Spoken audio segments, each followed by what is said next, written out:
દેશની ચિંતા ના કરશે. એ અમારા જેવા અપરાધીઓ પર છોડી દો.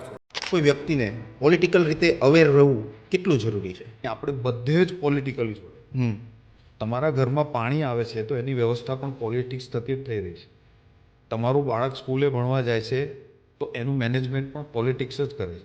પોલિટિક્સ સમાજના દરેક ક્ષેત્રનું મેનેજમેન્ટ કરે છે. અને જો તમે પોલિટિક્સથી અવેર ન હો, તમારી સાથે અન્યાય થવો પાકો છે. તમારી સાથે અત્યાચાર થવું પાકું છે. આજે તમે જુઓ સમાજમાં ઘણા લોકો છે કે જે પોલીસ સ્ટેશન જાય છે તો એની અરજી પણ લેવામાં નથી આવતી. શા માટે? બિકોઝ એને એના નોલેજ જ નથી કે એના રાઇટ્સ શું છે. તો પોલિટિકલી અવેર રહેવું ખૂબ જરૂરી છે. તમે જો ભારત દેશ આઝાદ થયો ત્યારે લોકો વધારે પોલિટિકલ અવેર હતા, આજે નથી.